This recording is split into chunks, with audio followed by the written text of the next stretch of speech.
The NFL just turned the heat up on the Cleveland Browns, and Jimmy Haslam has officially forced Kevin Stefanski's hand. After weeks of controversy, media pressure, and fan outrage, Haslam reportedly told Stefanski point-blank, "It's time to start Shedeur Sanders, or face the consequences." This isn't speculation anymore. Insiders are confirming the message came straight from ownership. Paying Shedeur Sanders. If you listen to the way people are talking, that's marching orders. The marching orders that protect Stefanski is very obvious. It's painfully obvious. They done circled the wagons. But then again, if you watch the barbershop, I done told you they was going to circle the wagons, didn't I? I said it's coming this week. The bye week is to circle the wagons. So Kevin Stefanski doubles down, says Dylan Gabriel is going to play. He's going to look at every other position but the quarterback position. And the reality of the situation is, he's showing you in real time that he's willing to stake his career on this and have at it, because I'm willing to get you up out of here. By the way, there's a disconnect between what legacy media is telling you and that fan base, because that fan base, it done switched all the way up. Like I told you they would. When you're a grown man and you spend half your time on Sundays, watching this garbage, it don't matter how many articles you write. People ain't trying to hear that. They see it with their own eyes. And that's why the NFL is the most narrative-based soap opera in the game. They came up with the term franchise quarterback. You know why? It was meant to put somebody on a pedestal. It was meant to make this person be a mythical character. It was meant to have people look and idolize these people. So when you say franchise quarterback, that means the franchise is in the direct image of who the quarterback is. And there are a lot of people that are uncomfortable with Shedeur Sanders, no matter how well he plays, being a representative of their organization. Why you think Kevin Stefanski is doubling and tripling? The Cleveland Browns are in complete chaos right now. And here's what nobody's telling you. Kevin Stefanski never planned on giving Shedeur Sanders a real shot. I'm talking never. Myles Garrett just broke a franchise record with 5 sacks in a single game, threw his helmet on the sideline in pure frustration, and they still lost 32-13. But Stefanski? He's doubling down on Dylan Gabriel like his career depends on it. Because guess what? It does. The wagons have been circled, the marching orders are out, and legacy media is doing everything they can to protect Stefanski. But here's the thing they didn't count on. The fans have completely flipped. Jimmy Haslam is watching his $250,000 stadium seats go empty. And when the owner's money starts talking, coaches start walking. This is about to get real ugly, real fast. I need to get my mind together. RG3 been on the ticket. Let's get to this. This is courtesy of my man, RG. Just set a franchise record with 5 sacks in a game. And they lost 32-13 because Kevin Stefanski is not what's doing in the best interest of the team. Now, why do I say that? Dylan Gabriel, I got nothing against the young man. I think he's a phenomenal college quarterback who has an opportunity to be a contributor in the NFL. But when your coach comes out and doesn't hold the starting quarterback accountable for not playing well, regardless of whether he is a young quarterback or not, doesn't watch the film, and immediately comes out in the press conference and says, I'm going to stick with Dylan Gabriel after the bye week, knowing that Myles Garrett isn't throwing his helmet on the sideline because he was upset that he didn't get more sacks. Myles Garrett was upset that his 5 sacks didn't matter. That is a massive problem in the locker room. And when you look at a guy like Shedeur Sanders, every chance Kevin Stefanski has gotten to put him down, to not put him in a position to be. The Cleveland Browns are in complete chaos right now. And here's what nobody's telling you. Kevin Stefanski never planned on giving Shedeur Sanders a real shot. I'm talking never. Myles Garrett just broke a franchise record with 5 sacks in a single game, threw his helmet on the sideline in pure frustration, and they still lost 32-13. But Stefanski? He's doubling down on Dylan Gabriel like his career depends on it. Because guess what? It does. The wagons have been circled, the marching orders are out, and legacy media is doing everything they can to protect Stefanski. But here's the thing they didn't count on. The fans have completely flipped. Jimmy Haslam is watching his $250,000 stadium seats go empty. And when the owner's money starts talking, coaches start walking. This is about to get real ugly, real fast. Trying to convince us of that wasn't ever that good. Courtesy of 92.3 The Fan. Watch how people, again, legacy media, watch the tone. If there's a chance playing Shedeur Sanders would make this offense look any better, or are the problems just bigger than the quarterback spot right now? Yeah, I think the problems are bigger in the quarterback spot. And look, I'm not saying that Shedeur Sanders couldn't come in there and be better. Maybe he could be, right? I mean, it's impossible for anybody to sit there and say whether it would or wouldn't be at least better. You know, I would say that Sanders was the third-string quarterback going into the season for a reason. Like, he, just like Gabriel, a rookie. And also, I think, look, it's a lot to pick up. It's a lot to take on. You know, I know in the preseason there were a lot of national voices like, why is he only playing third-team reps? And why is he playing with these guys who are going to get cut? It's like, well, because he's a third-string quarterback. Like, they're not going to play starters with this guy in the third quarter of a preseason game. Like, that's insane. That's not going to happen. So I think realistically, look, does he get a shot this year? If you're Stefanski, you'd probably throw him in there at some point and say, let's see what the kid's got. But I think if you're a Browns fan expecting him to come in and just be the savior, it's a lot. There's a reason he went in the fifth round. There's a reason he's the third-string quarterback. What reason is that? Can I get specific about this? What reason is that? Well, there's a reason. There's a reason. Here's what RG3 laid out. And pay attention, because this is coming from someone who actually played the position at the highest level. Dylan Gabriel just played in a game where the defense recorded 5 sacks. 5. Myles Garrett set a franchise record for sacks in a single game.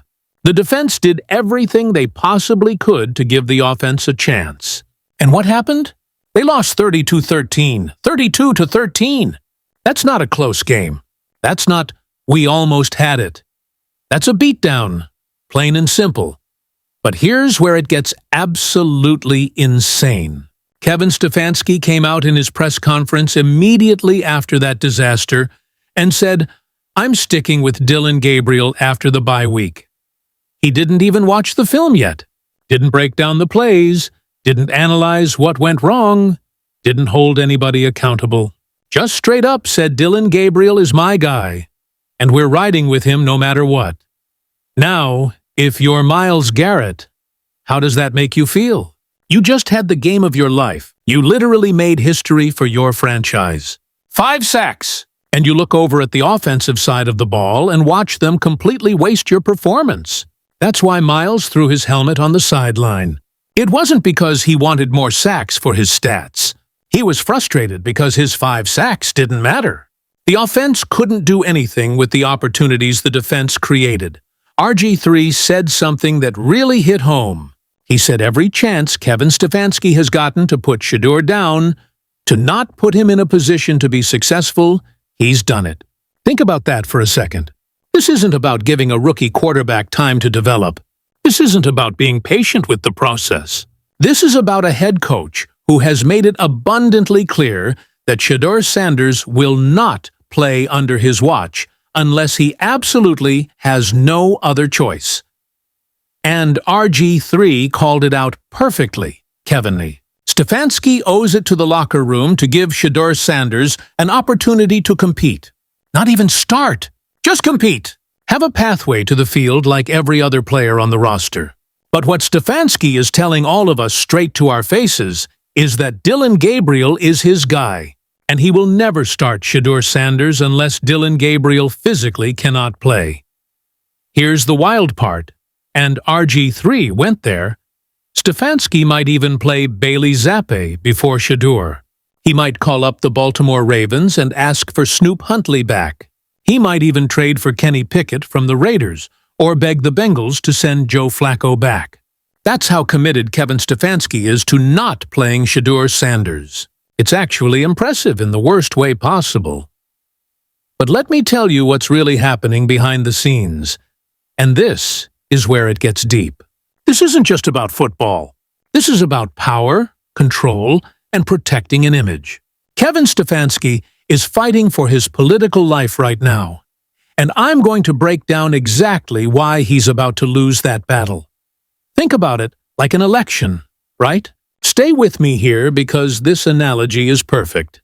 Kevin Stefanski is running for re-election as the president of the Cleveland Browns. And in any election, you need to win certain demographics. You need your base to support you by 80–90%. You need to steal some fringe voters from the opposition. You need the independents, the minorities, and the swing voters on specific issues. So let's break down Stefanski's voter base. First, you've got legacy media. That's his core demographic. These are the traditional journalists, the big-name reporters, the guys who have been covering the NFL for decades.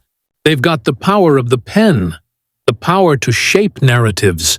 And historically, legacy media has been incredibly powerful because they controlled who got a platform and what messages got amplified. But here's the problem. That demographic is shrinking. Fast. You know why? Because guys like me are running around on the internet with podcasts, YouTube channels, and social media platforms. Ex-players figured out they don't need ESPN or Fox Sports to share their opinions. They can just start their own shows and build their own audiences. So now you've got player empowerment media competing with legacy media. Then you've got independent media, the blogger sphere, the content creators who aren't beholden to any network or corporate interest. They can say whatever they want without worrying about losing access or upsetting sponsors. That's a massive voting bloc that Stefanski has completely lost. And then you've got the most important demographic of all, the fan base. The people who actually buy tickets, watch games, and keep the franchise financially viable. And here's where Kevin Stefanski's campaign is falling apart at the seams. The fan base has flipped. I'm talking a complete 180-degree turn. Go look at Cleveland Browns forums, social media, call-in radio shows. The fans are done with Dylan Gabriel. They're done with Stefanski's excuses. They're done being told to trust the process when the process clearly isn't working. Legacy media tried to protect Stefanski by pushing propaganda. He's a two-time Coach of the Year. Who else are you going to get? The Browns might hire someone worse. They played on fans' fears. They tried to make it seem like wanting Shedeur to play meant you weren't a real Browns fan, like you were part of some cult trying to take over the franchise. But fans aren't stupid. When you spend your Sunday afternoons watching garbage football week after week, no amount of media spin is going to change what you're seeing with your own eyes.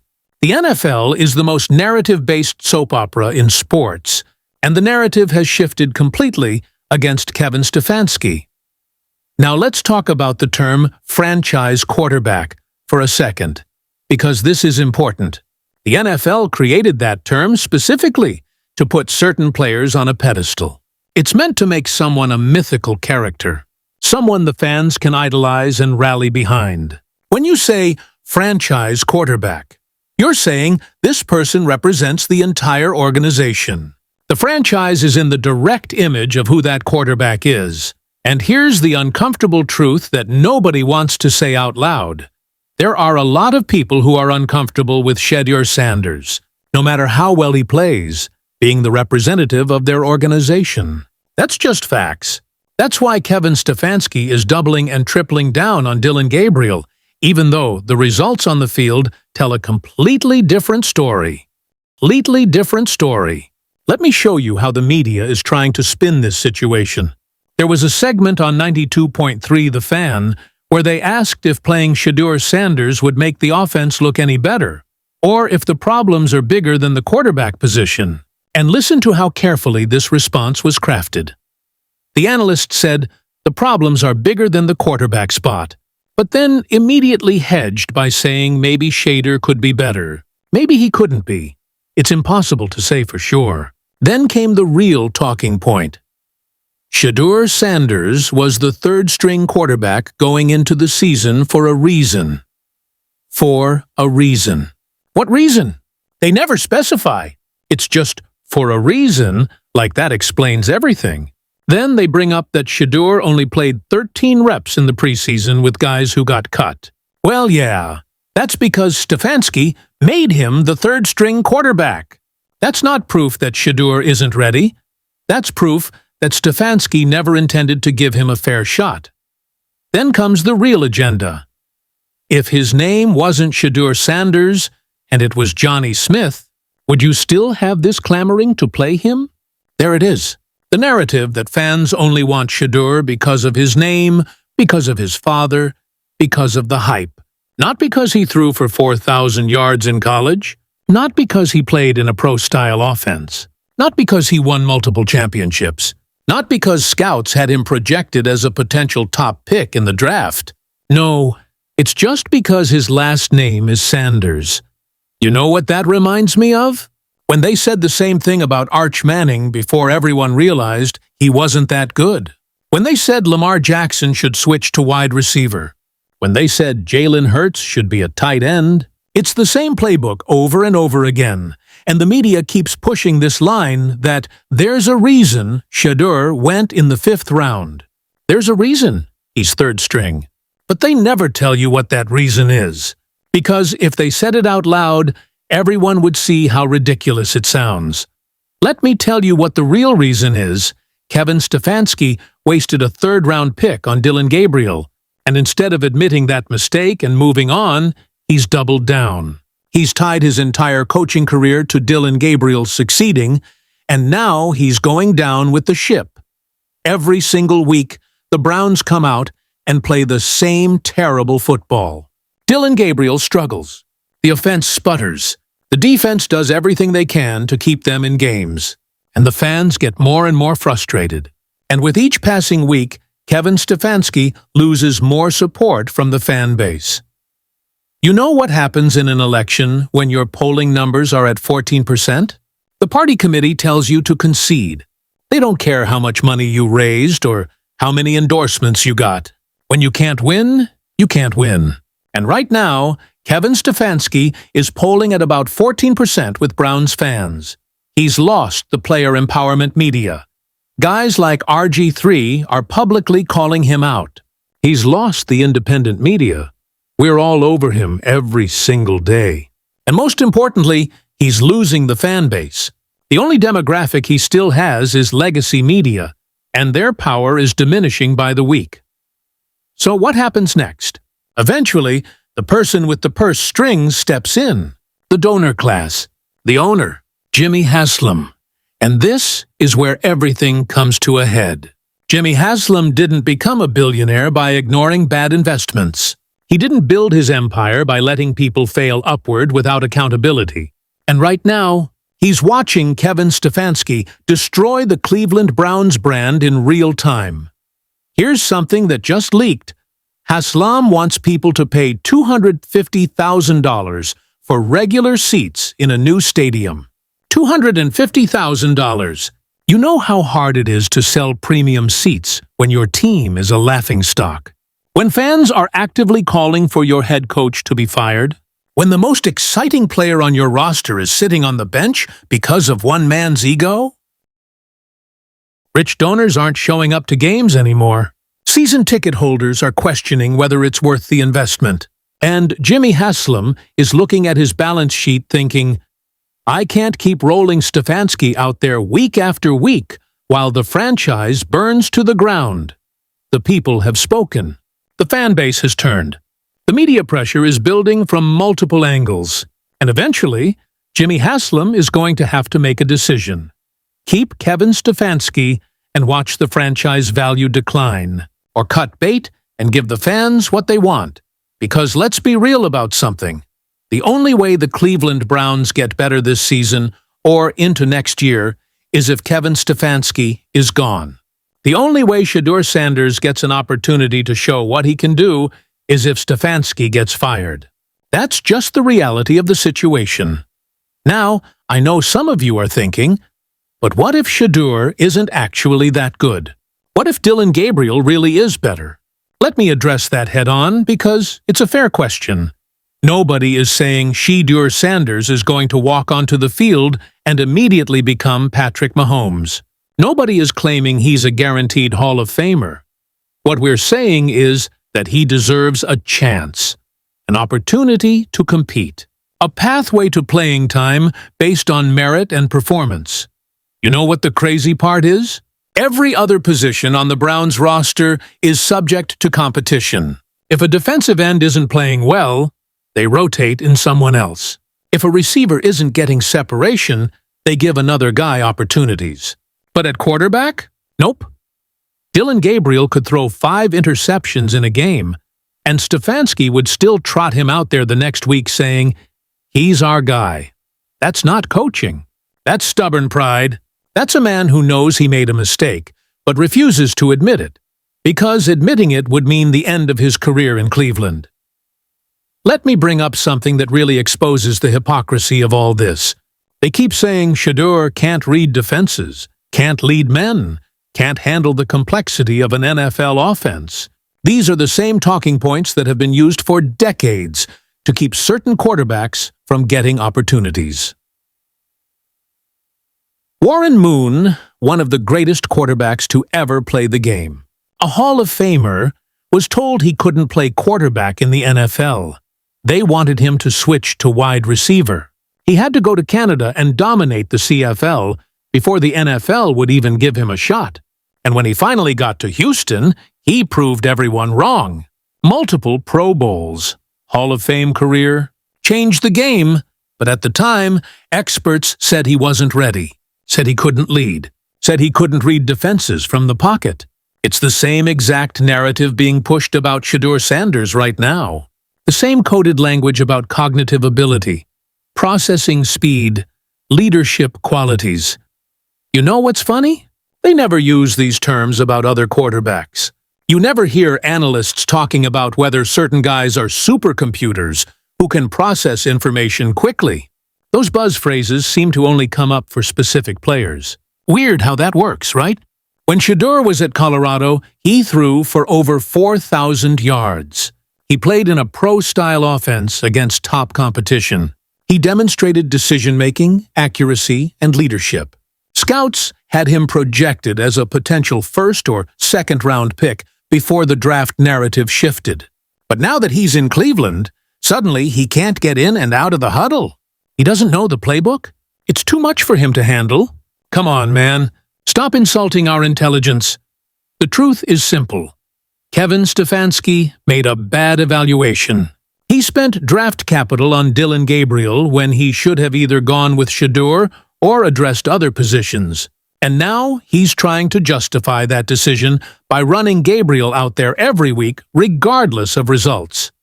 But here's what Stefanski didn't account for. The fans are smarter than he thinks. They watch every snap. They see Gabriel holding on to the ball too long. They see him missing open receivers. They see the offense stagnating while Myles Garrett and the defense do everything possible to keep games competitive. And the fans are asking the obvious question. If this is what Dylan Gabriel looks like, what's the harm in seeing what Shedeur can do? Best case scenario, Shedeur comes in and provides a spark. Worst case scenario, he struggles too. But at least you know for sure. At least you evaluated all your assets before making long-term decisions. But Stefanski won't do it. He can't do it. Because the moment Shedeur steps on that field and has even moderate success, it exposes everything. It shows that the decision to make him third string was never about ability. It was about politics, about image, about a head coach protecting his own interests over the team's success. So where does this leave us? Right now, we're in the calm before the storm. The bye week just happened, and Stefanski used it to circle the wagons. Legacy media put out their talking points defending the decision to stick with Gabriel. The insiders all lined up to tell fans that Shedeur isn't ready, that patience is needed, that trusting the process is the only way forward. But the fan base isn't buying it anymore. Every day that passes, more people see through the smokescreen.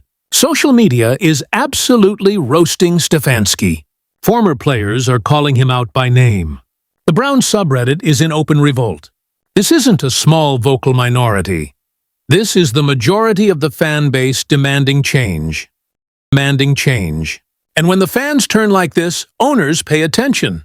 Because at the end of the day, this is a business. Jimmy Haslam needs butts in seats. He needs jersey sales. He needs people watching games and engaging with the product. And right now, the product is terrible, and fans are checking out. Here's my prediction. If the Browns come out of the bye week and Dylan Gabriel has another terrible performance, the pressure on Haslam to make a move becomes enormous.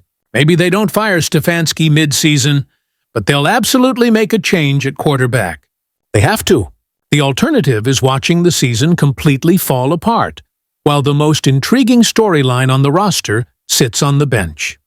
And when Shedeur finally gets his shot, and trust me, he will get it eventually because the pressure is too intense to ignore, all eyes will be on Cleveland.